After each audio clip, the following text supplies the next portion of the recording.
Estudió la licenciatura en biología de la Unidad Xochimilco, de la UAM, así es que es de los nuestros. Y cursó los posgrados en antropología de la UNAM. Ella se dedica a la investigación sobre la evolución de la cognición en el Departamento de Etología de la Dirección de Investigación en Neurociencias del Instituto Nacional de Psiquiatría Ramón de la Fuente Muñiz, pero también realiza actividades de docencia en los temas de antropología primatológica, análisis evolucionista del comportamiento, aspectos evolucionistas de la sexualidad humana en la Escuela Nacional de Antropología e Historia y en la Universidad Nacional Autónoma de México. Pertenece al Sistema Nacional de Investigadores e investigadores del Consejo Nacional de Humanidades, Ciencias y Tecnologías, y ha escrito algunos artículos, capítulos de libros científicos, así como algunos artículos de difusión de la ciencia. Entonces, Pilar, ya te dejo a los demás para que puedas comenzar. Claro que sí, con muchísimo gusto. Les voy a compartir la pantalla pues tengo aquí una plática preparada. ¿Dónde está? ¿Dónde está esta? Ujú. Y entonces lo que vamos a hacer es irnos hasta el principio y supongo que ya ven, digamos, el título y todas esas cosas, ¿no? Sí, ya vemos la presentación. Muy bien. Perfecto. Bueno, pues me voy a arrancar.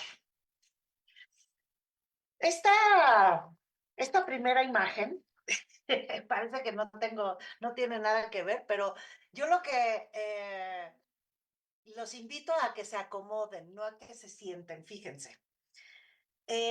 Cuando uno le piden acomodarse, mm, uno va hacia el sillón de la izquierda, creo yo. Espero que a ustedes les haya pasado lo mismo. Pero si me piden sentarme, me iría hacia el sillón de la derecha. Los sinónimos de acomodar son acoplar, ajustar, articular, combinar, juntar, coordinar y completar. Mientras que los sinónimos de sentar, o sea, de sentarse son asegurar, afianzar, colocar, establecer, estipular, determinar. O sea, vamos en ese tipo, ¿no? O sea, una cosa es como más rígida y la cosa es como más flexible. La expectativa de acoplarme me implica en un proceso que todavía está inacabado, incompleto, incluso e imperfecto. Mientras que la posibilidad de sentarme me remite a la realización de una acción corta, íntegra, acabada, perfecta, intacta y total. En los estudios evolucionistas, estas dos formas son en cómo vemos la cognición. Hay, digamos, dos grandes corrientes en los estudios de cognición, unos cognoscitivistas y unos, digamos, científicos que estudiamos la cognición, no tan, digamos, de manera ortodoxa, si lo queremos ver así. Y, eh, y, básicamente las dos formas que les estoy presentando implican esos dos formatos en los que se puede entender los procesos cognitivos. Pero bueno, entonces, lo primero que vamos a hacer es tratar de ver cómo son los abordajes de la biología del comportamiento. Esto une a todos los estudios evolucionistas, independientemente de las corrientes que les digo que les acabo de presentar, ¿no? Las vamos a ver con mucho más detalle más adelante. Entonces, lo primero que tenemos es unos abordajes, digamos, de factores inmediatos en escala de la vida individual y son factores próximos del comportamiento. Nosotros buscamos, digamos, las causas del comportamiento. Y esos factores son próximos, pueden ser sincrónicos, o sea, con un punto en el tiempo, o pueden ser diacrónicos, con un periodo en el tiempo. Cuando son próximos y sincrónicos, tenemos, por ejemplo, lo que llamaríamos la motivación. ¿Cuáles son las causas internas?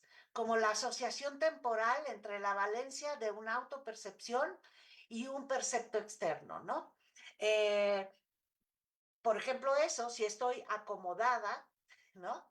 esa sería la valencia de mi autopercepción es que acomodarme es agradable, ¿no? Y un percepto externo es, pues, cuando alguien, entonces la idea sería que yo prefiero el sillón de la derecha, el percepto externo, para acomodarme. El de la izquierda, perdón, el que es como un puff, ¿no? Eh, el, los factores próximos diacrónicos tenemos el desarrollo, es decir, cómo cambia la expresión de la conducta en el tiempo de vida de un individuo, ¿no? Entonces, por ejemplo, cómo es la madurez, si permite el aprendizaje, etcétera, ¿no? Por otra parte, están los factores últimos, que son los que se extienden, digamos, a una escala de vida intergeneracional, ¿no? Puede ser de una generación, dos, tres, o muchísimas generaciones, como tantas tantas hayan ocurrido desde que se originó la vida, un solo origen para todos nosotros, hasta hoy día, ¿no? Entonces, digamos en eones, diríamos, ¿no? Entonces, la función adaptativa es qué efecto tiene un comportamiento en la adecuación del individuo. Ahorita vamos a ver exactamente qué quiere decir adecuación, ¿no? Y con qué rasgos se asocia, o sea, como para qué sirve, en cierto sentido, diríamos, ¿no? ¿Para qué se usa? Esto nos remite evidentemente a la teoría de la selección natural inmediatamente. Y los factores últimos, digamos, diacrónicos, lo que estudiamos es propiamente la evolución y básicamente queremos saber cuándo aparece en la filogenia y cómo ha cambiado en el tiempo, si se ha ido perfeccionando, especializando, etcétera. Entonces aquí lo que siempre cuando estemos refiriendo a algo de evolución, nos tenemos que fijar en estas cuatro formas de ver al comportamiento, ¿no?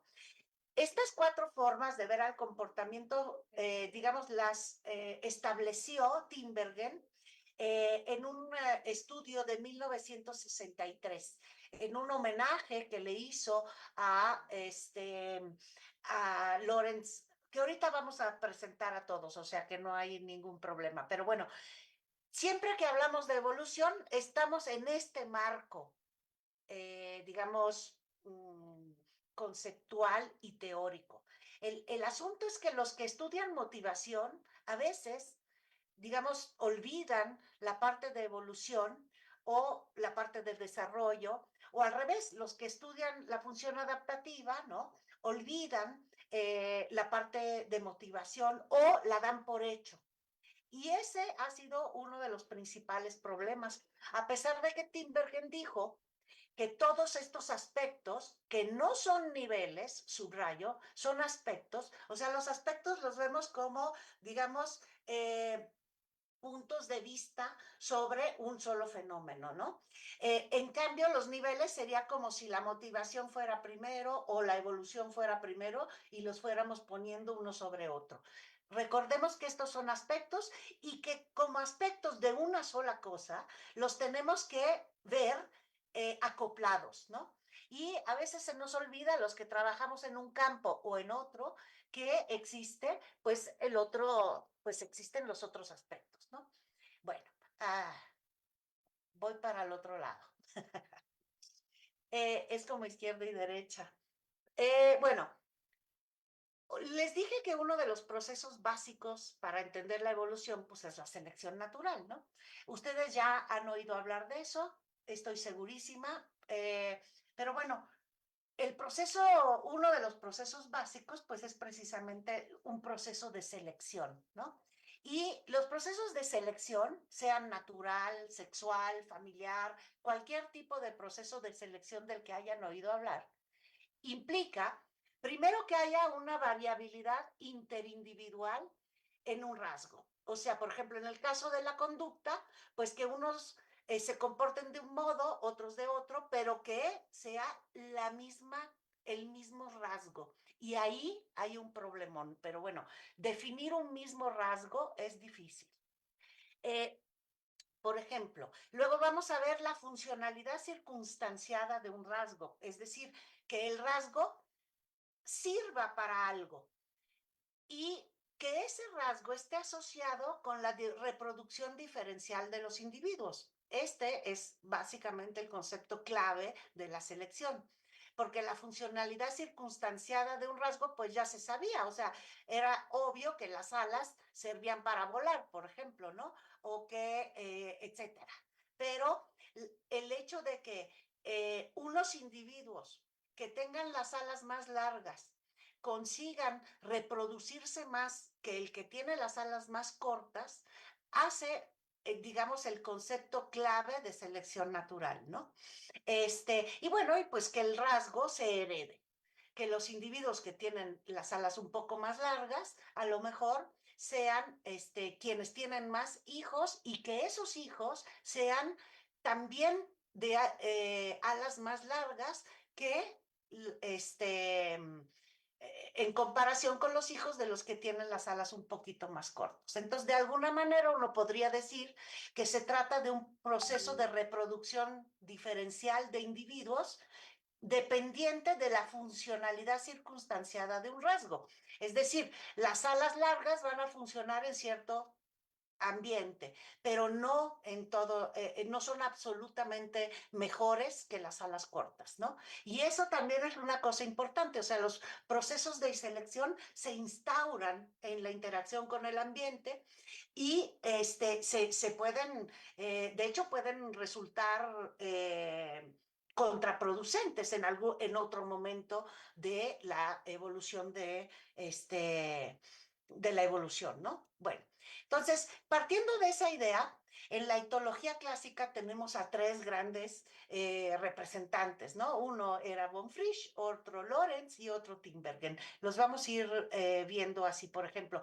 Estos son los estudios de von Frisch. Les voy a poner, él estudiaba la comunicación en las abejas. Eh, Quería que viéramos la, ok, la comunicación en las abejas, que desde los griegos se sabía que cuando una abeja descubre una fuente de alimento, regresa al panal y de alguna manera, eso no se sabía cómo, digamos, avisa a las otras abejas de dónde está la fuente de alimento, ¿no? Y entonces lo que hizo Von Frisch son unos experimentos increíbles que pueden buscar en la red para ver cómo le hacía. Y entonces descubrió esta cosa que llaman la danza de las abejas, que es si la abeja se mueve así, ¿no?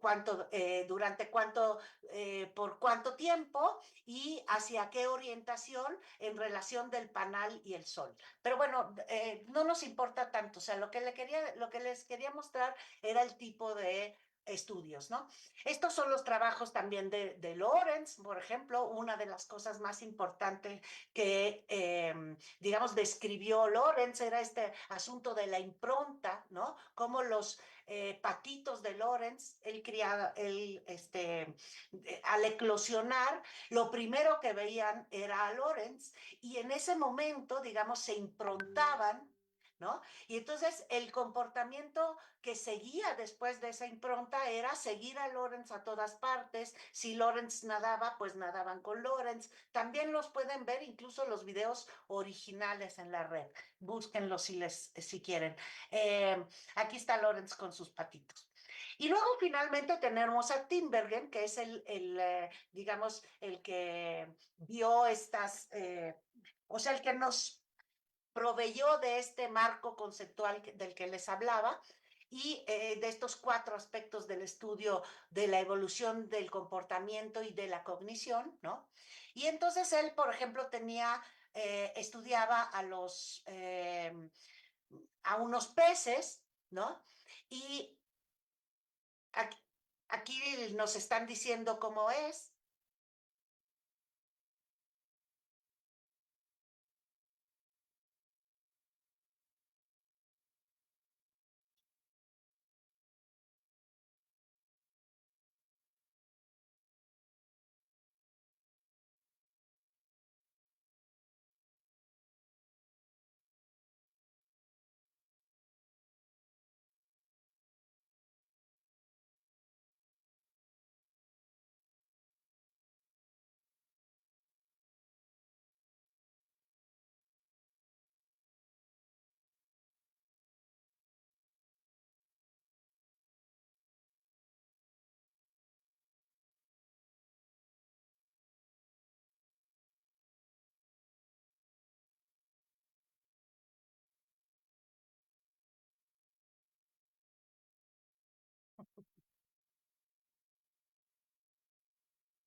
Supongo que ya se dieron, digamos, una idea de cómo va la cosa, ¿no? Cada vez que el pez ve algo rojo, pues se comporta agresivamente.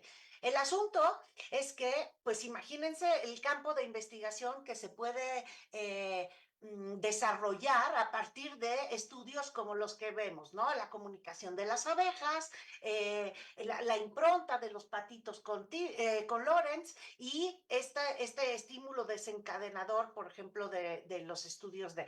Y bueno, pues empezaron una cantidad de estudios importantísimos. Eh, la etología, el asunto es cómo vemos el comportamiento humano, ¿no? Luego, para los estudios de conducta y de cognición, naturalmente, pues empezaron a juntarse otras teorías, ¿no? Por ejemplo, en el caso de, para hacer la sociobiología propiamente, pues empezaron a involucrar a la teoría de juegos, a la genética de poblaciones, a otros modelos de selección, no solo natural, sino, por ejemplo, la selección de parentesco y así, ¿no? En este sentido, bueno, pues digamos en, la década de los 70 y 80 del siglo pasado, y 80, perdón, del siglo pasado, pues vemos, digamos, un formato, ¿no? De clasificación del comportamiento. Entonces, todos estos comportamientos se veían desde un punto de vista como que tenía beneficios reproductivos. Entonces, cuando yo digo beneficio reproductivo, quiere decir que me da más hijos, por decirlo de alguna manera vulgarosa, y cuando es un costo, me quita en hijos, ¿no? De acuerdo. Entonces, el emisor de un comportamiento puede tener beneficios o costos asociados a su comportarse. Y el receptor puede tener lo mismo, un beneficio o un costo asociado con la conducta del emisor. Cuando las conductas son de beneficio-beneficio, pues las llamaron cooperativas. Cuando eran de beneficio y de costo competitivas, cuando implicaban un costo tanto para el emisor como para el receptor, las llamaron, y un beneficio para el receptor, las llamaron altruistas, y cuando era un costo para ambos, las llamaron rencorosas. Ahora, el problema es que había comportamientos como el que tienen aquí del perrito de las praderas, que que se llamaban altruistas, porque cuando el perrito de la pradera veía un depredador, emitía un grito de alarma, lo cual llamaba la atención del depredador y la posibilidad de que lo depredaran a él como individuo, pues era mucho mayor. Entonces, pues es muy difícil explicar ese tipo de conductas. Imagínense que nosotros suponemos que hay unos genes asociados, a partir de la genética de poblaciones, ¿no?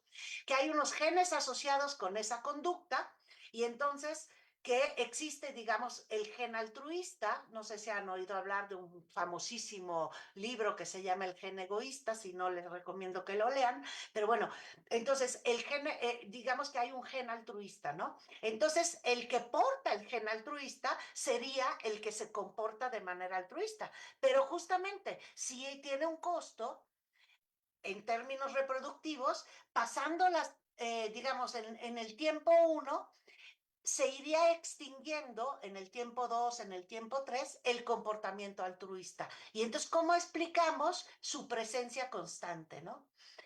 Y lo mismo ocurre para las conductas rencorosas, o sea, ¿cómo explicar algo que cuesta? Sobre todo al emisor del comportamiento, ¿no? Eh, entonces, bueno, pues hubo un libro famosísimo que es un parteaguas en los estudios de cognición y de comportamiento, que son los de la famosa sociobiología, la nueva síntesis de Wilson, ¿no? Que tiene unos capítulos finales dedicados al comportamiento humano y que, digamos, de alguna manera daba a entender, o sea, permitía el desarrollo de un programa de investigación que implicaba pues que los seres humanos nos comportábamos igual que a lo mejor los peces.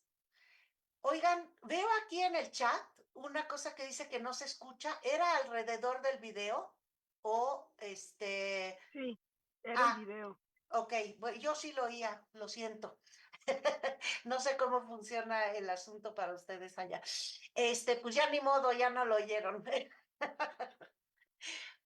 Estaba en el capítulo final de la sociobiología, la nueva síntesis, que estaba dedicado a humanos. Entonces daba la idea de que los humanos también nos comportamos con improntas, con estímulos desencadenadores, etcétera, ¿no? A partir de esa idea, pues, hubo muchísimas críticas, sobre todo de autores de la talla de Lewontin y de Stephen Jay Gould, a quienes les recomiendo muchísimo que lean, sobre todo a Gould, un gran difusor de la evolución, de las teorías evolucionistas, ¿no?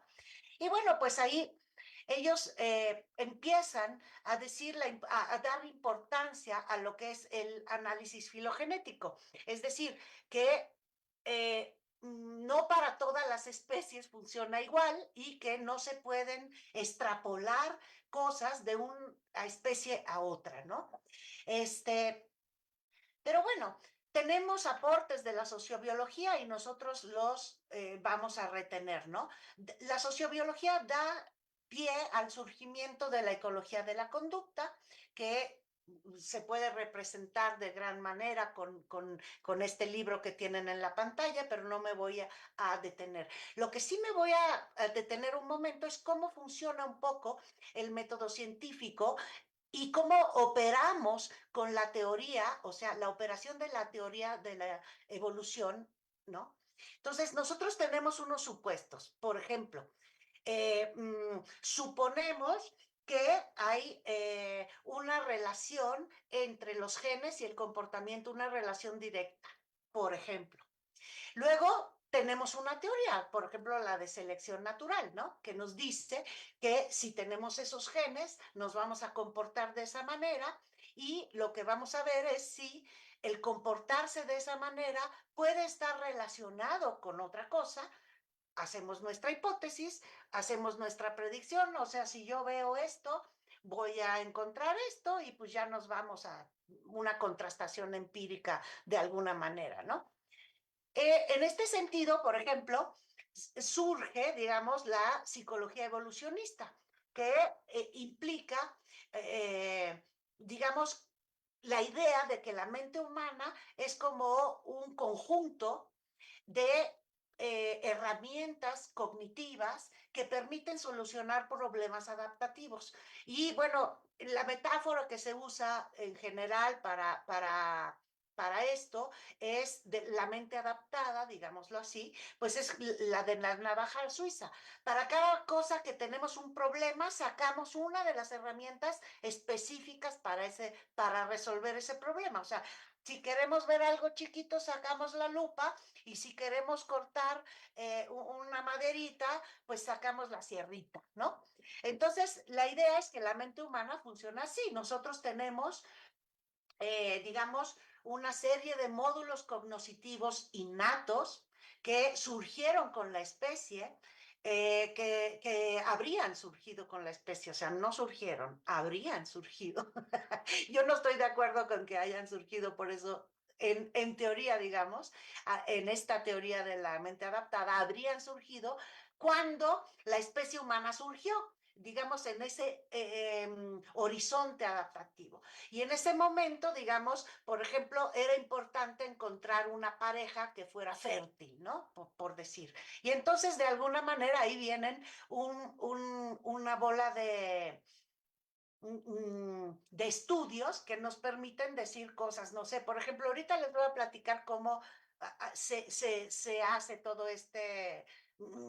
forma de pensar, ¿no? Entonces, nosotros tenemos aquí nuestros supuestos, tenemos una teoría que es la reproducción natural está asociada con una eficiencia ambiental, luego tenemos que explicar por qué el pavo y la pava son tan diferentes. Y entonces, digamos, este es el surgimiento de una de las teorías de selección sexual, ¿no? El principio de elección de pareja. Entonces, lo que dice es que la reproducción está asociada con la eficiencia de elegir a un macho, ¿no? Entonces, por ejemplo, nosotros podemos decir, las pavas eligen sobre la densidad de ojos, ¿no? Entonces vamos, contamos cuántos ojos tiene la cola de un pavo, vemos cuántas cópulas tiene ese pavo y pues encontramos que mientras más ojos tenga la cola del pavo, más cópulas tiene y decidimos que sí, que la pava elige sobre el número de ojos de la cola del pavo, ¿no? Ese tipo de estudios se pueden hacer.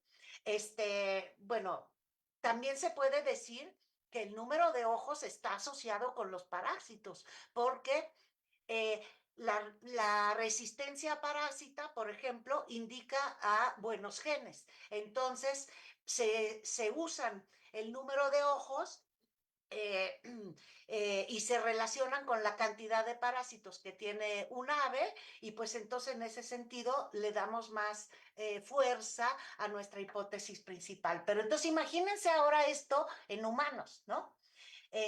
Y tenemos este problema, ¿no? ¿Cómo elegimos pareja? Entonces en algún momento en 1993, un investigador, psicólogo evolucionista, Devendra Singh, dijo que la distribución de la grasa corporal era una de las, digamos, de un estímulo desencadenador para la elección de pareja de los hombres, o sea, cómo elegían los hombres a una mujer, digamos, ¿no? Entonces lo que hizo fue decir que la tasa cintura-cadera, que es esa medición que tienen aquí, o sea, qué tan ginoide es un cuerpo en relación o qué tan androide, que se saca, digamos, dividiendo el perímetro de la cintura entre el perímetro de la cadera, ¿no? Ay, perdón.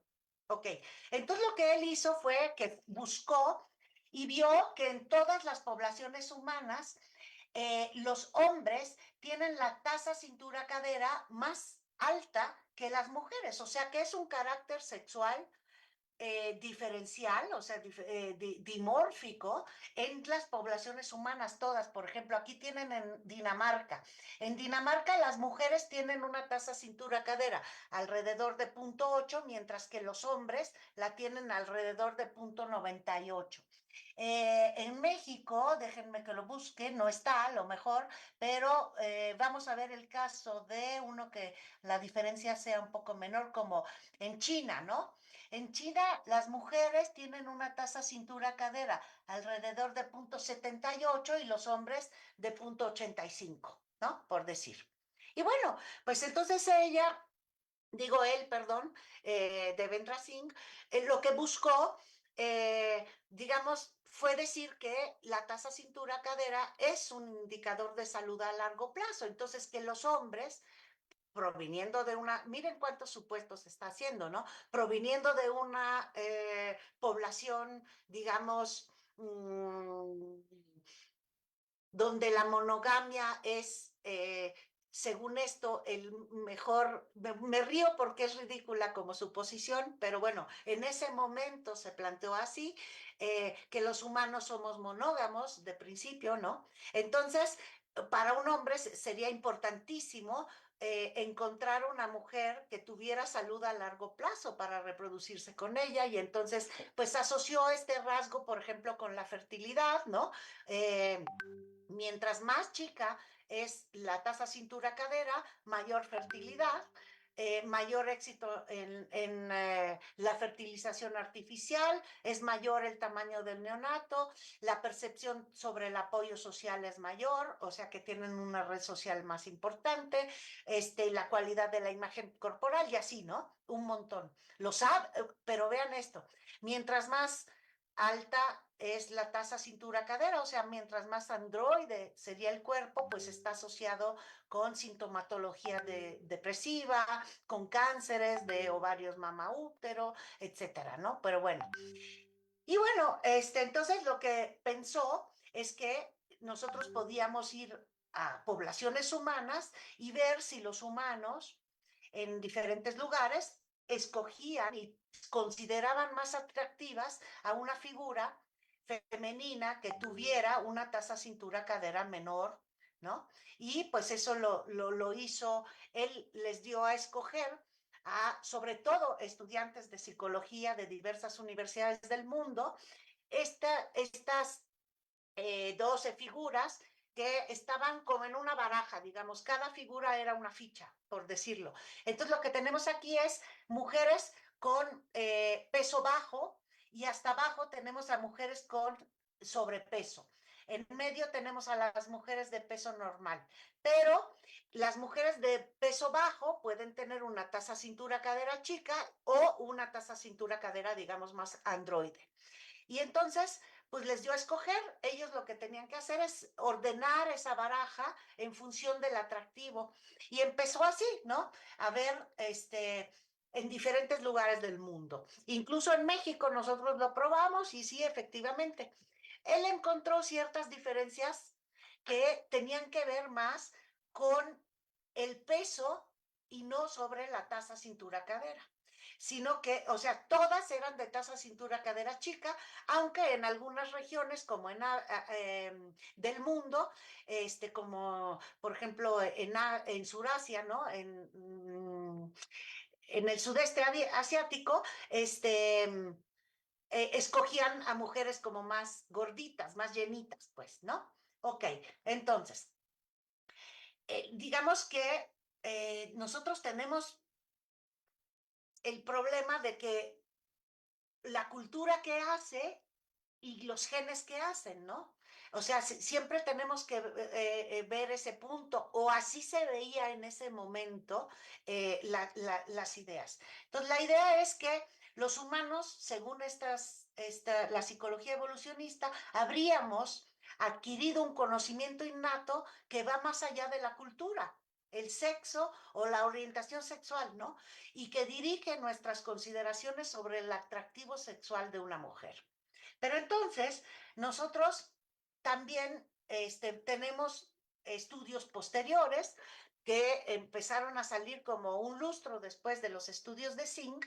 El primero fue uno de Dewey Shepard, unos antropólogos muy importantes, en el 98, que encontraron que entre los Machiguenga de Perú, que viven cerca de la Amazonia, o más bien en la Amazonia, pues las cosas eran diferentes, que según el contacto, o sea, ellos viven en una reserva y como ustedes saben, las reservas ecológicas tienen como un núcleo central y luego tienen como unos círculos de amortiguamiento, ¿no? Entonces, las zonas de amortiguamiento digamos, contra la destrucción, también tienen poblaciones machiguenga que están en más contacto con las poblaciones de otras etnias, ¿no? En cambio, los que viven en el núcleo de esta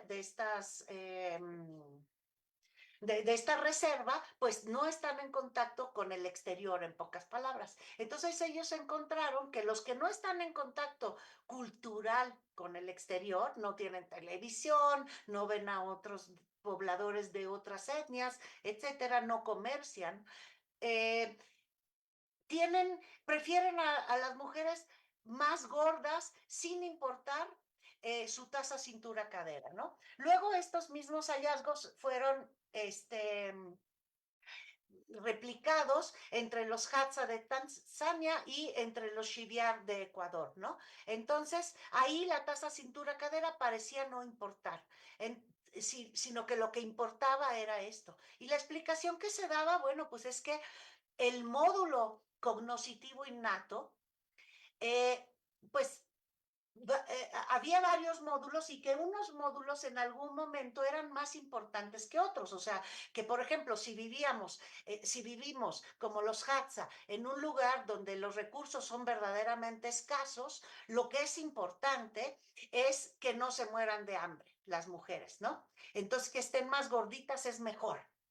Y así, pues, digamos que el tipo el tipo de explicaciones eran de este tipo, ¿no? O sea, considera más atractiva a la mujer que tenga una taza, cintura, cadera saludable. Recuerdan a los patitos de Lawrence. Es como si el módulo cognoscitivos de los patitos que seguían a Lawrence les hubiera dicho, considera a tu mamá lo primero que veas, ¿no? Y síguela y aprende de ella todo lo que puedas.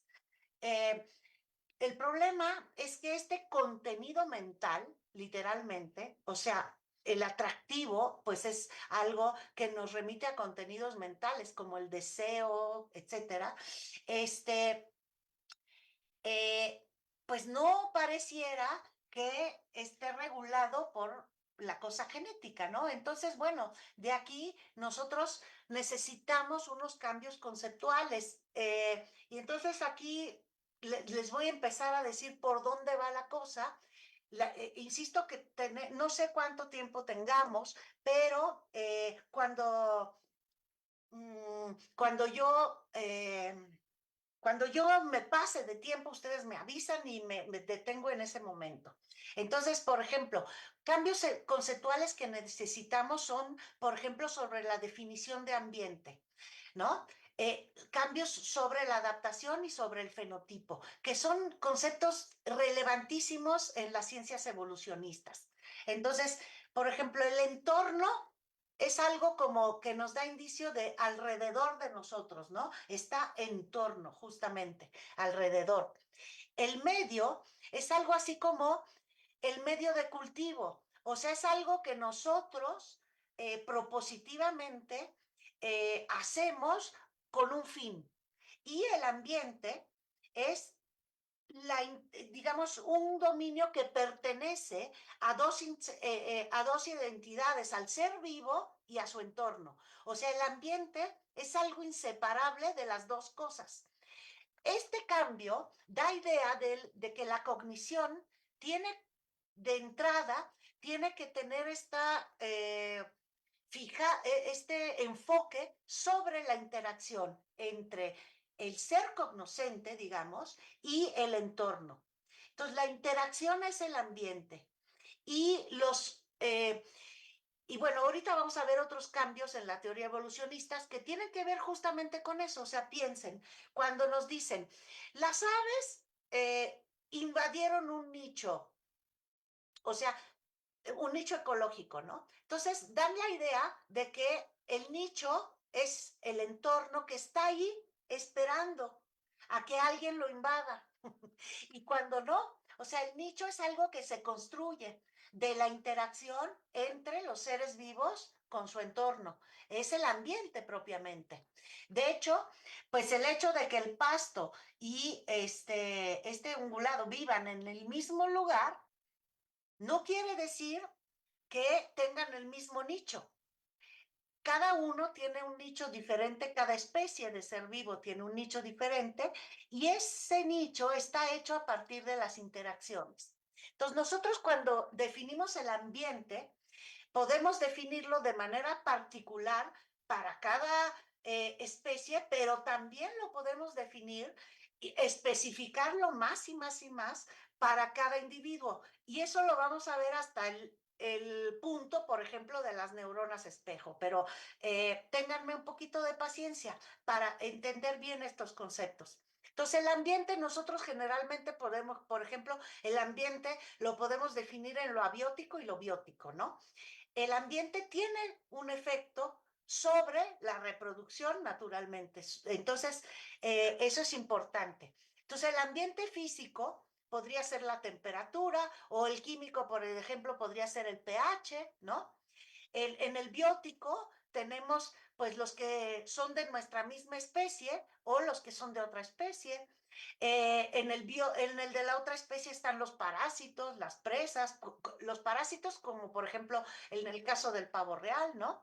Que pueden afectar duramente la reproducción. O en el de los conespecíficos, pues están nuestros parientes y están los no parientes, y entonces están los padres, los hermanos, las crías.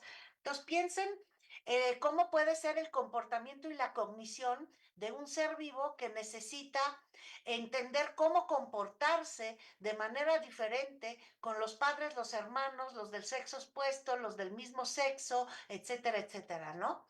Entonces, bueno, entonces la adaptación generalmente se entiende como una relación entre la forma y la función, ¿no? Entonces, por ejemplo, los pelícanos, los murciélagos y los mayates se desplazan batiendo las alas, ¿no? Las alas son una adaptación que permite volar, así lo podemos decir, ¿de acuerdo? Pero nosotros encontramos que una adaptación está referida no solo también a los procesos de selección natural. O sea, en la biología evolucionista se define una adaptación como algo que históricamente ha permitido que los antecesores de este pelícano, uno tras otro, se reprodujeran más que los de su población, que sus vecinos, ¿no? En cierto sentido. Y así sucesivamente. Acuérdense que el pleito, digamos, lo que llaman,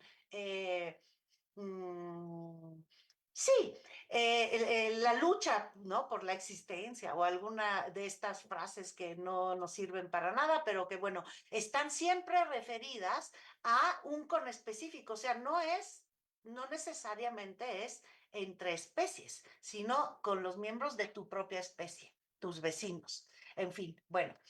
Entonces, una relación entre estructura y función también puede llevar a una adaptación, ¿no?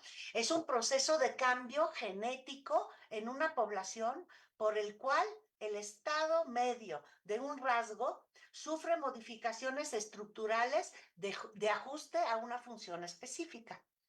Entonces aquí tenemos que distinguir claramente, como ya les había dicho, qué es un rasgo. Bueno, luego por otro lado tenemos diferentes tipos de selección. Por ejemplo, tenemos selecciones direccionales, unos que mueven la curva de la generación 1 a la generación 2 hacia un solo lado, en una sola dirección, ¿no? Luego tenemos la selección estabilizadora, que es la que mantiene la curva alrededor de una media, ¿no? O sea, que tiene presiones de selección en ambos lados de la curva.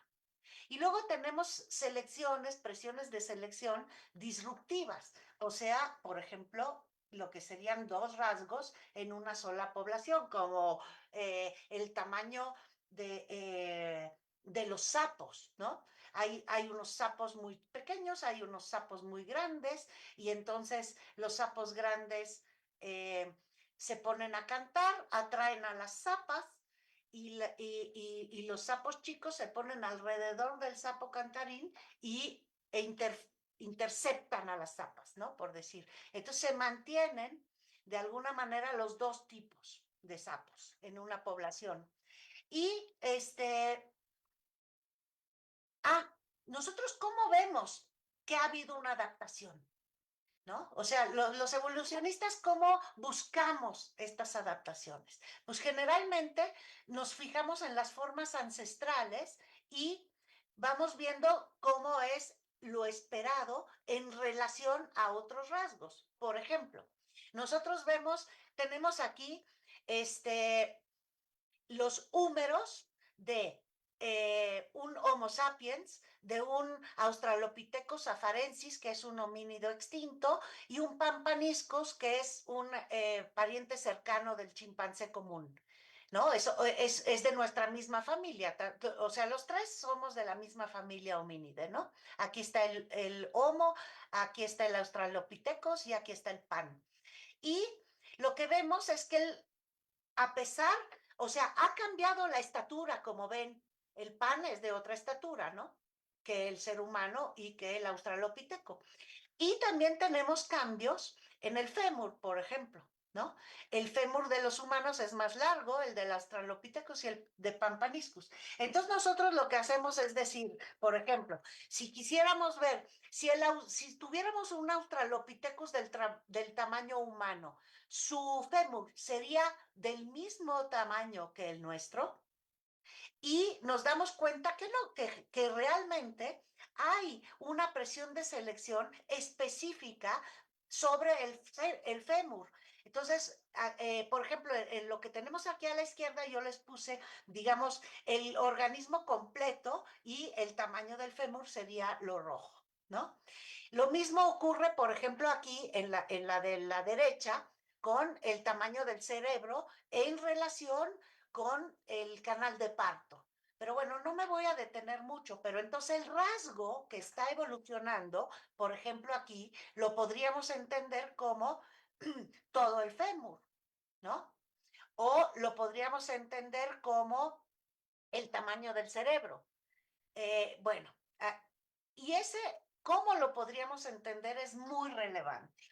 Bueno, a partir de eso nosotros podemos hacer miles de hipótesis, ¿no? Podemos decir, por ejemplo, el cerebro humano aumentó de tamaño en relación al cerebro de los australopitecinos y de los otros primates, porque la presión de selección que fue una presión de selección direccional, o sea, hacia el aumento del tamaño del cerebro, fue la vida social, porque la vida social implica problemas, digamos, que hay que resolver. En algún momento nuestro compañero de grupo se convierte en nuestro mejor aliado, por ejemplo, cuando estamos peleando contra un enemigo común, pero a la vez es nuestro peor competidor porque es el que necesita comer lo mismo que nosotros, dormir en el mismo lugar, encontrar la misma pareja para reproducirnos, etcétera, ¿no? Entonces, de alguna manera hay que hacer un balance de cuándo competir y cuánto cooperar con nuestros compañeros de grupo. Estas son las bases de una cosa que se ha venido llamando desde los años 80 del siglo pasado, la hipótesis de la inteligencia social en un libro parteaguas, que es el de Machiavellian Intelligence, que en su primera versión tenía esta caricatura para mostrar la idea de lo que sería la inteligencia maquiavélica, ¿no? Aquí hay una Papio que está aseando una conducta muy importante entre los grupos de primates a un macho subordinado. Y aquí está el macho, ella se imagina como que hay una piedra que no deja que el macho dominante vea que ella está aseando al macho subordinado, ¿no? Entonces, de alguna manera lo está engañando, ¿no? El engaño es una de las conductas más relevantes, digamos así. El problema es que esta conducta implica tener, poder, digamos, de alguna manera, leer la mente del otro, tener una teoría de la mente del otro, una TOM, ¿no? Entonces, ella la quitaron de la portada porque luego hubo muchísima discusión, 10 años después, de cómo estos animales en particular, que son cercopitécidos, no tienen teoría de la mente de tal profundidad como para hacer un engaño de este tipo. Por eso lo quitaron de la... En principio era una buena caricatura, pero no estaba basada, digamos, en datos científicos, ¿no? Pero bueno, otro tipo o sea, un tipo de análisis que se puede hacer con esta idea, con esta hipótesis, es esta, ¿no? Que el tamaño del grupo, que aquí lo tienen, y el tamaño del neocórtex, en relación al resto del cerebro, saben el neocórtex qué es, o sea, no me voy a poner a explicar, si no saben, pues me dicen. Pero entonces aquí lo que hizo en un trabajo también fundacional de Dunbar, en 1900, publicado en 1991, es esta relación que conforme aumenta el tamaño del neocórtex, permite, digamos, tamaños de grupo mayor. Esto da idea de que el tamaño del cerebro efectivamente tiene que ver con la vida social, ¿no? O sea, mantenerse en un grupo grande implica que uno tenga que contender con muchos compañeros y saber con quiénes relacionarse y con quiénes no. Sin embargo, en estos estudios siempre hay una excepción. Así como vimos en el estudio de la cintura-cadera, que los Machiguenga escogían otra cosa, ¿no? También en el estudio de, ¿cómo se llama? De Dunbar, vemos que los orangutanes se salen de esta predicción, digamos, ¿no? De que mientras más grande el tamaño del grupo, más grande el neocórtex. Efectivamente, los orangutanes tienen un tamaño de neocórtex gigantesco, pero viven en grupos muy pequeños, viven de manera solitaria, ¿no? Entonces, bueno, dar explicación a esas excepciones siempre es un problema. También hay otro tipo de estudios que son como, por ejemplo, estos que tienen que ver con el tamaño de la red social, ¿no? Entonces, mientras más inteligentes en términos del tamaño del cerebro y de uso de herramientas también. Y entre más inteligentes y más tolerantes, sociedades más tolerantes, o sea, que tienen menos porcentaje de agresión intragrupal, ¿no?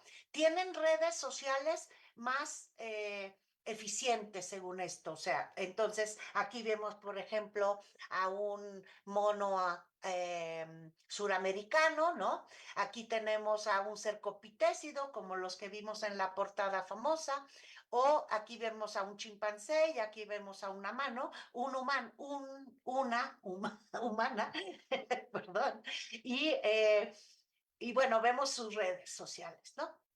Bueno, pero también hay las hipótesis siempre se pueden contrarrestar con otras hipótesis o complementar. En este caso de complementarlo, vemos, hay una hipótesis también muy importante de la inteligencia de forrajeo que dice que el tamaño del cerebro aumenta dependiendo de las necesidades del forrajeo. Entonces les traje este ejemplo que es como muy clásico y son los monos que viven en el territorio mexicano, por ejemplo, son aloata y ateles, ¿no? Los monos araña y los monos aulladores. Entonces vemos el tamaño del cerebro de ateles es mucho más grande y tiene más circunvoluciones que el tamaño del cerebro de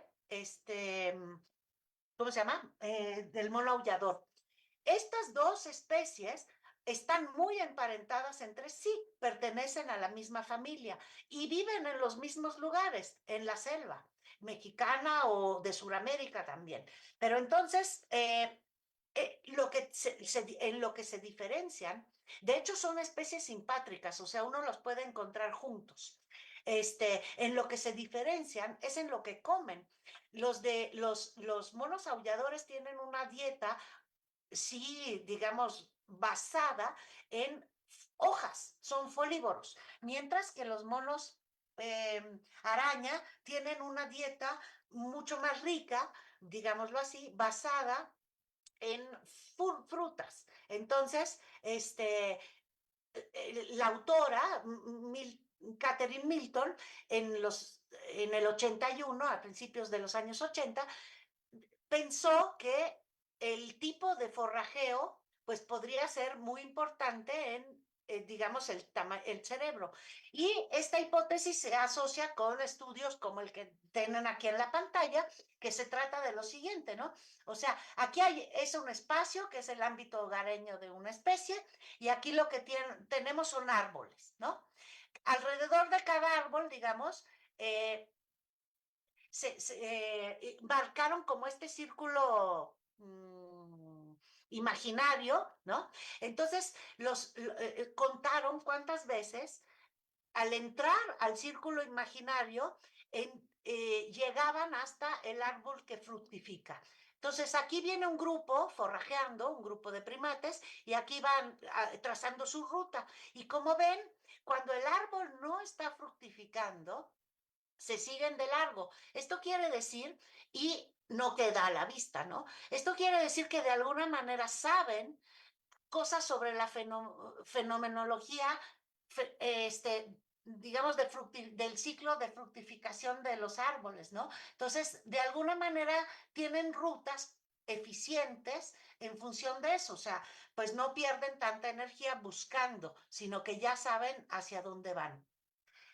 Bueno, también les traje un estudio que es que es sobre la evolución del autocontrol, para que empecemos a ver cómo se hacen ya los estudios, digamos, que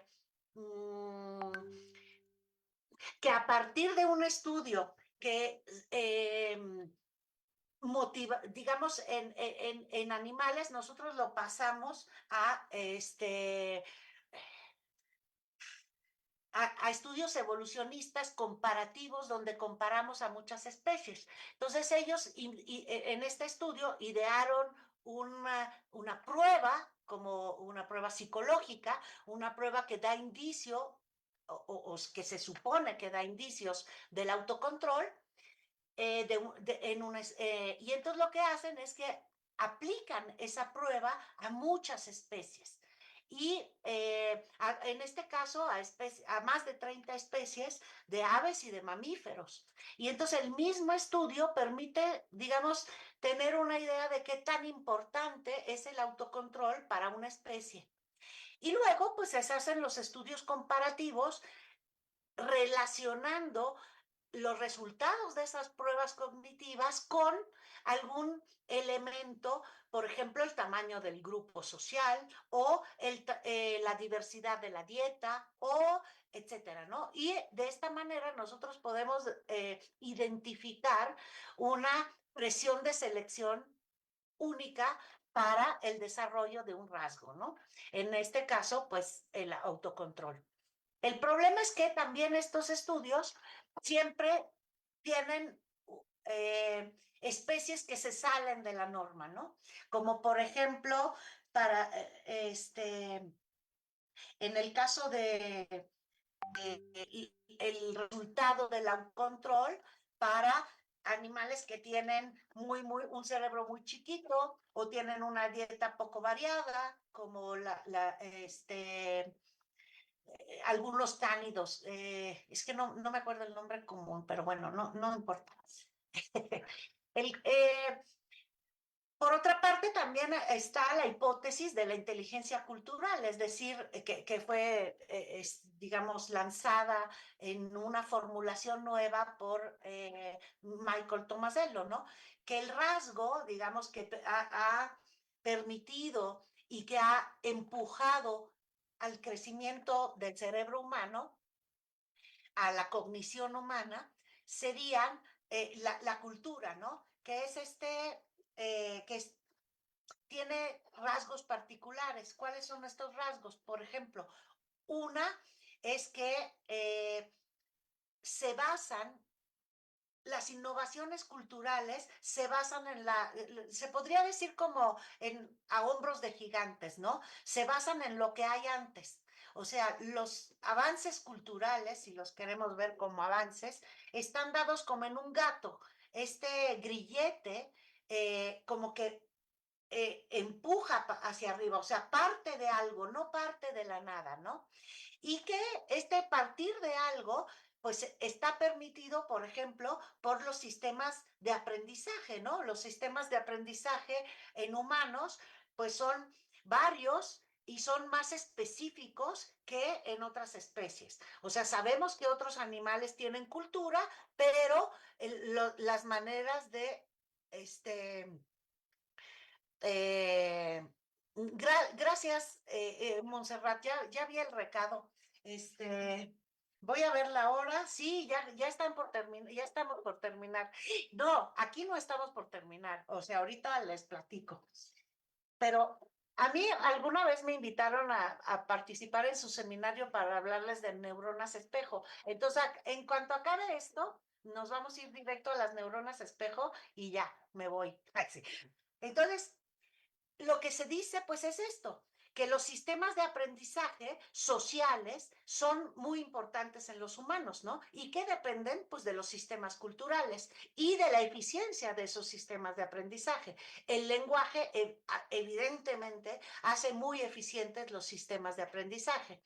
En algún momento se dijo que otras especies no tienen sistema de enseñanza, por ejemplo, como una de las formas de aprendizaje, lo cual no es cierto, porque, por ejemplo, las orcas enseñan a sus hijas a cazar, ¿no? Y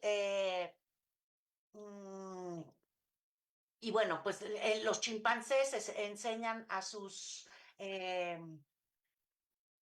bueno, espérense un momentito que estoy tratando de, aquí estoy. Espérense, vamos a ir con las neuronas espejo para que, como verán, miren qué lejos estamos todavía. Está, estamos exactamente a 30, ¿cómo se llama? A 30 diapositivas de las neuronas espejo, pero me voy a ir con las neuronas espejo. Son solo 3 diapositivas y luego ya descansamos. Miren, aquí lo que tenemos es un cerebro de macaco, macaca fascicularis, de macaco japonés. Ajá, que tiene, pues obviamente, es una especie muy estudiada y entonces se han reconocido muchas áreas que están diferenciadas de muchas maneras, tanto funcionalmente como morfológicamente, ¿no? Una de estas áreas se llama F5, es esta que les marqué en azul. Digamos, es la parte de atrás del cerebro, esta es la parte de adelante del cerebro, ¿no? Y lo estamos viendo de lado, ¿no? Digamos que el macaco estaría viendo para allá. Y bueno, esta área F5 que está en la corteza prefrontal motora de los macacos, eh, es, tiene ciertas peculiaridades. Eh, Unos estudiosos en la Universidad de Parma se dieron cuenta de que cuando ellos estaban registrando con una cosa que se llama registro de neurona única, las neuronas de esa sección, para ver qué controlaba o sea, cómo se activaba una neurona, con qué comportamiento específico se activaba, con la finalidad de hacer, por ejemplo, prótesis que nosotros podamos mover con el pensamiento, ¿no? Entonces, lo que ellos hacían es que veían qué neurona se mueve cuando un animal hace esta conducta que es la deprensión, ¿no? Entonces ellos ya tenían identificadas en la corteza prefrontal pues ciertas neuronas y con ¿cómo se llama? Con un electrodo medían la actividad. Entonces cuando el animal pescaba una uva, en el experimento original eran uvas, aunque aquí en las figuritas que encontré en internet son plátanos. Cuando el animal pescaba una uva, se encendía una neurona que es parte de esa corteza motora.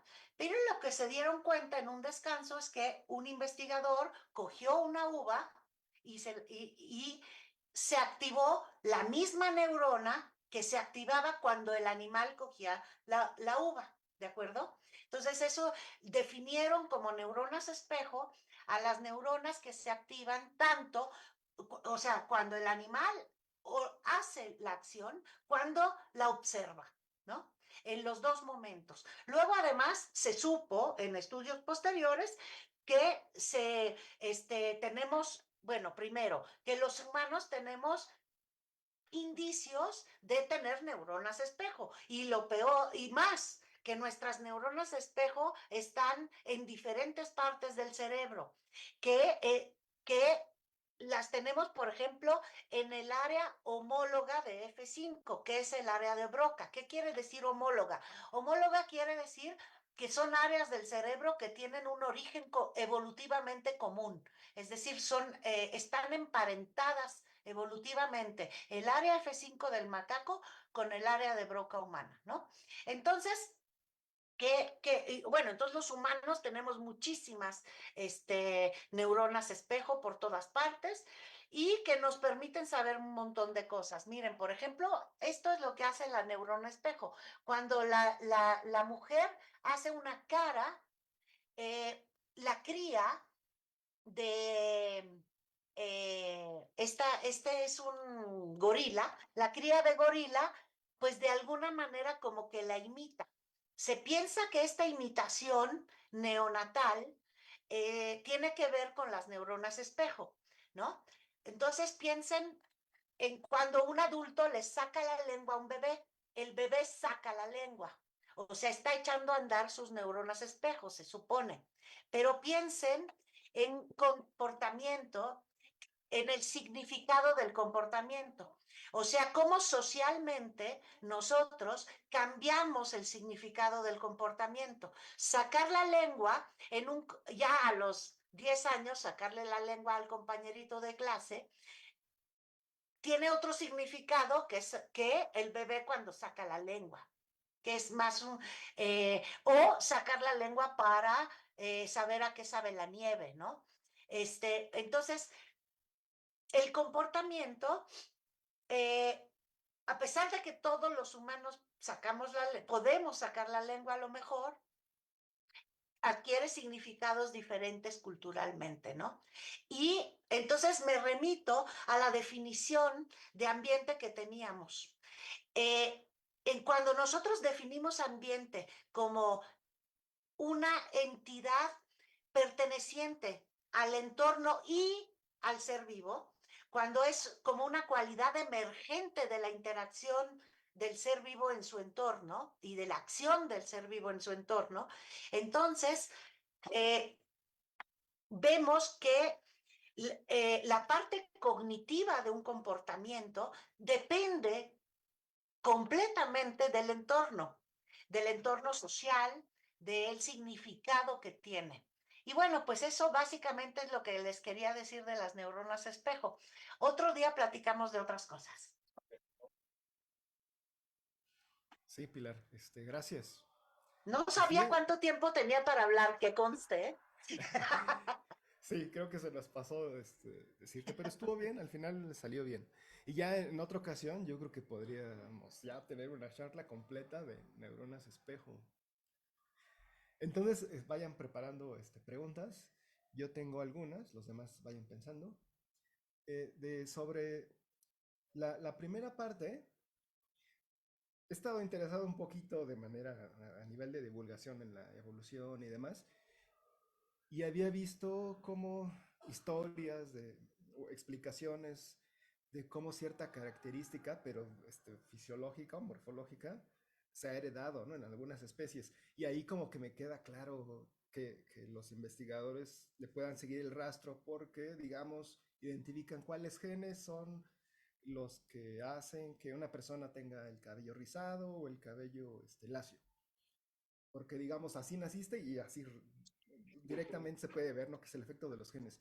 Pero en el comportamiento, ¿cómo le hacen? Porque me imagino que es más complicado decir, bueno, este comportamiento no es raíz de la cultura y otras cosas que he vivido, ¿no? Sino que ya vienen los genes, ¿no? Porque supongo que, aunque es el comportamiento, por un lado, ya para terminar la pregunta, sí viene codificado en los genes, ¿no? El comportamiento de esto que...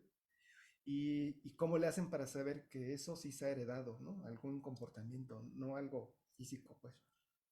El asunto es que Mm, o sea, desde los años 50 del siglo pasado, digamos, con el boom de los estudios de genética y hoy en día de genómica, evidentemente se echó a andar un programa de investigación muy importante eh, en el que se buscaba esta relación entre comportamiento y genética, ¿no? El problema es que después se tuvo que pasar y los genes directamente en la genética. Después, ese programa de investigación tuvo que cambiar a los estudios de genómica. ¿Cuál es la diferencia entre los estudios de genética y los estudios de genómica? Uno, los estudios de genética se basaban justamente en solo un gene, por decirlo, ¿no? Los estudios de genómica tratan de ver el complejo genético, porque como ustedes saben, hay unos genes que se prenden y se apagan en función de que si están cerca de unos, cerca de otros, que se prenden y se apagan en función de lo que comemos, de lo que hacemos, ¿no? Entonces pasaron a los estudios de genómica, perdón. Sin embargo, aún en los estudios de genómica, que esa es la parte que no nos dio tiempo de hablar. O sea, tenemos también muchas teorías evolucionistas, ¿no? Tenemos, digamos, la teoría de la síntesis moderna y tenemos la teoría de la síntesis extendida. Yo soy partidaria de los de la síntesis extendida y soy necia siempre en recalcar que realmente es muy raro encontrar un comportamiento que esté asociado a un alelo, ¿no? A un alelo genético, o sea, a un gene que yo tengo y el otro no tiene, ¿no? Yo me comporto así porque yo tengo este gene y el otro no lo tiene. Es prácticamente dificilísimo. Hay muchos estudios, por ejemplo, que enseñan que podemos tener el mismo resultado conductual con procesamientos cerebrales completamente diferentes. Por ejemplo, la empatía, ¿no? Un estudio que muestra que, de un estudio hecho aquí en México, con policías hombres y mujeres, por les quiero decir, Emanuel Mercadillo, este, de la UAM, precisamente, otra UAM creo. Es que ustedes están en Coajimalpa, ¿no? Ajá. Sí, creo que es de la UAM, no me acuerdo, pero luego veo, les platico. Entonces, él lo que hace es estudiar a policías mujeres, policías hombres y hacerles unas resonancias magnéticas y se da cuenta que la empatía de los hombres y de las mujeres, digamos, ya se forma de otra manera en el cerebro de hombres y mujeres, ¿no? Entonces, ¿qué genes puedes asociar a la empatía? Si tienes incluso partes, digamos, fisiologías completamente diferentes para unos y otros. O sea, es como muy complicado, ¿no? Y además sabemos que el comportamiento es un fenotipo plástico reversible. Y ahí habían, no sé si vieron que las siguientes diapositivas estaban mm, digamos que mostraban a unos cangrejos ermitaños. El comportamiento del cangrejo ermitaño es el de cambiar la conchita, ¿no? Entonces, si estuvieran codificados en los genes, los cangrejos ermitaños jamás podrían escoger a una tapa, a una corcholata de concha, porque no está en su, no hay manera de que en sus genes esté habilitado el comportamiento de elegir una corcholata, porque su especie, digamos, en esta idea de el horizonte adaptativo de la especie de cangrejos ermitaños, pues no incluía corcholatas. Ellos están ahí mucho antes de que se inventaran las corcholatas, ¿no? Por cierto, también en México. Eh, no, el fenotipo, que es el comportamiento como lo vemos, está hecho de, sí, un genotipo. O sea, no podemos pensar en ningún comportamiento sin una genética que lo facilite, que lo permita. Pero la interacción con el entorno hace un fenotipo. O sea, el ambiente en sí mismo es el fenotipo. Y esa parte es un fenotipo conductual, en cierto sentido. Hay fenotipos que son como muy rígidos. Por ejemplo, el sexo en los seres humanos, ¿no? Tú, eh, según esto, que además ahora estamos viendo que no son tan rígidos como pensábamos, ¿no? Por cierto. Pero bueno, antes, a principios de este siglo, pensaban que el sexo, pues era así, a hombres y mujeres, o sea, cromosoma X y cromosoma Y y ya está, ¿no? Sin considerar intersex ni nada de eso. Pero se ve como algo como rígido. En el caso, por ejemplo, de las tortugas, sabemos que el fenotipo del sexo está determinado por las condiciones de humedad y temperatura del huevo en el nido, ¿no? Los de hasta abajo, los de hasta arriba son de sexos diferentes, por ejemplo. O en el caso de los peces que cambian de sexo, ¿no? Cuando hacen falta machos, una hembra pues se convierte en macho y digamos, fertiliza los huevos de las otras y luego regresa a ser hembra, o sea que va y viene, ¿no? Como un poco más, como diríamos actualmente, como de sexo fluido, ¿no? Entonces, estamos viendo que los comportamientos no son tan rígidos como los pensábamos, ¿no? Punto número uno, ni siquiera los rasgos morfológicos, ¿no? Que van cambiando con el tiempo.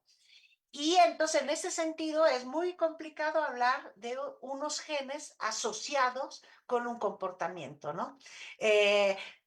Probablemente, genómicamente hablando, podamos empezar a encontrar cuál es, digamos, una maquinaria que favorece ciertos comportamientos, ¿no?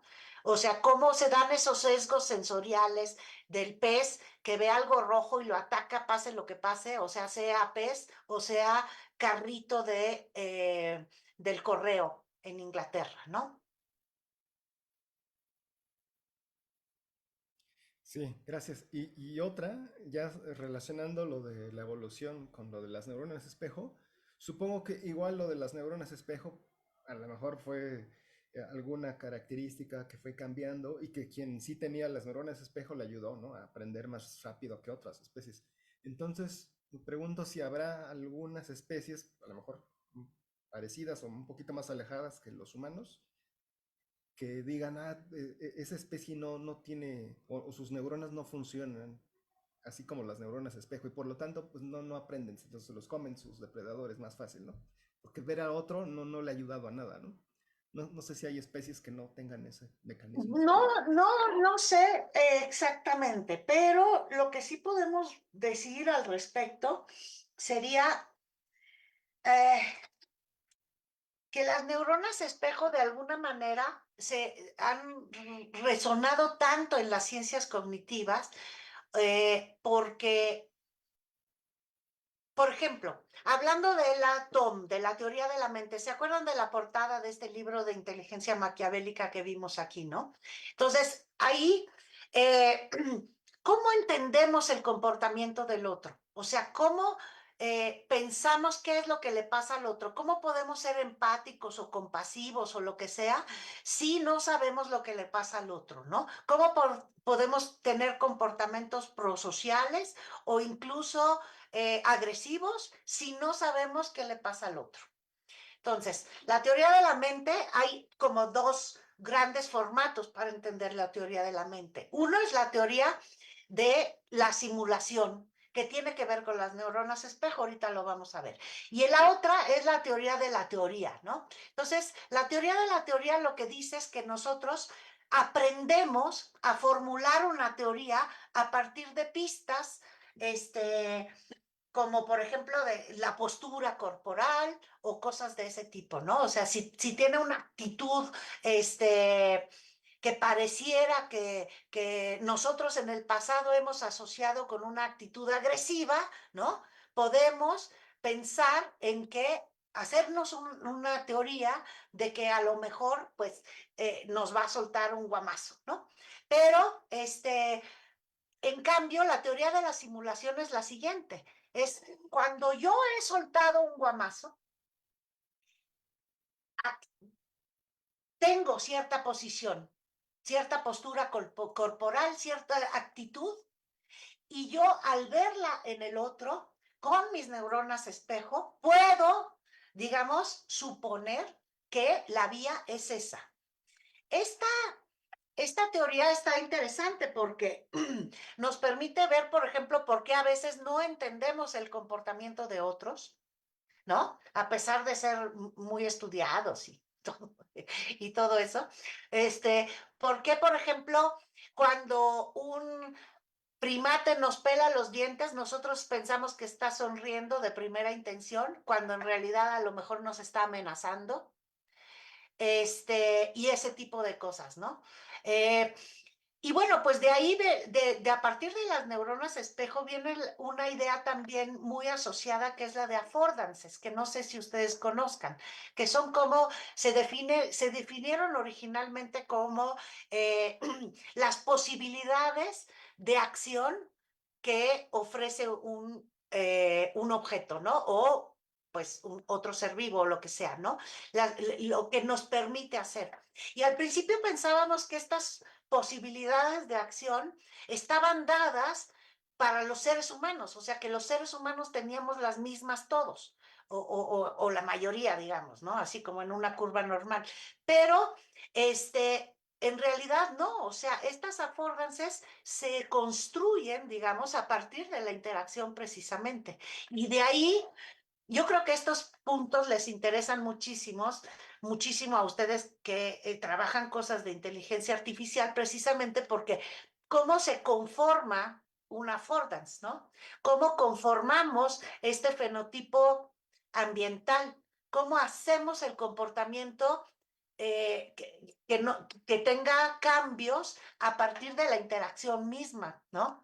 Entonces ahí yo creo que habría que, para como veo las cosas en este momento, pero es una opinión súper personal, ¿no? No sé si realmente sirva de algo, habría que explorarlo a lo mejor conjuntamente con ustedes. Eh, mm, lo que necesitamos abordar es como ese sistema de evaluación, como ese que les decía, eh, digamos, si es benéfico para un organismo o no. Si un sistema de evaluación que nosotros podríamos llamar emocional en los seres humanos, que tenemos un sistema de evaluación complejo y como muy fino, ¿no? O sea, la gama emocional del ser humano pues es muy grande, ¿no? No es solamente me gusta o no me gusta, ¿no? Es como mucho más rico que eso. Y pues yo creo que por ahí va la cosa, o sea, como a partir de la evaluación del actor, ¿no? Cómo se hacen estos significados del comportamiento, cómo se conforman, cómo se construyen. Y esa evaluación pues tiene que ser autorreferenciada, ¿no? Justamente, por ejemplo, a través de las neuronas espejo, etcétera. Gracias, Pilar. ¿Hay alguna otra pregunta que alguien tenga? Sí, buenas tardes. Hay una pregunta en el chat, pero aprovecho nada más para poner mi pregunta también aquí sobre la mesa. Rápidamente, ¿hay alguna relación entre las neuronas espejo y la neuroplasticidad? Gracias. Sí, esto, o sea, digo un sí rotundo, pero son como dos fenómenos diferentes. O sea, me voy a remitir a un estudio que es increíble, en el cual estudiaron las neuronas espejo de tres grupos de personas. Unas personas que no bailaban, unas personas que bailaban danza clásica y otras personas que hacían capoeira, danza de capoeira, como un arte marcial muy estético, ¿no? Y lo que, eh, lo que vieron es que las personas que no hacemos nada, cuando vemos a alguien bailar, pues sí se nos prenden unas poquitas neuronas espejo que tienen que ver con los movimientos de la danza que se está viendo, ¿no? O sea, eh, eh, ese es alguien que no baila, pero cuando, por ejemplo, uno que baila danza clásica ve los movimientos de los que hacen capoeira, digamos, su conformación de neuronas espejo es mucho más similar a la de el que hace capoeira cuando lo está haciendo, ¿no? Y finalmente, la persona que ve capoeira y hace capoeira tiene prácticamente mapeado el movimiento, ¿no? Pero, o sea, con una precisión que va mucho más allá de levantar la patita, que es como que sería la mía, ¿no? Entonces, eh, digamos que por ese lado vemos que hay una especificidad de las neuronas espejo, ¿no?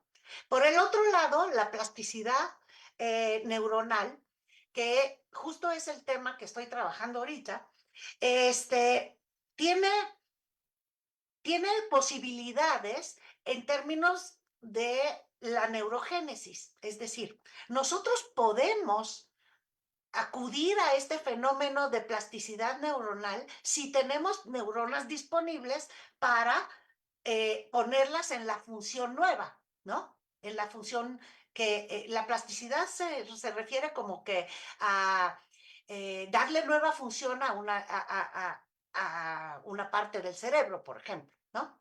Si tenemos una avería en la parte del lenguaje, ¿no?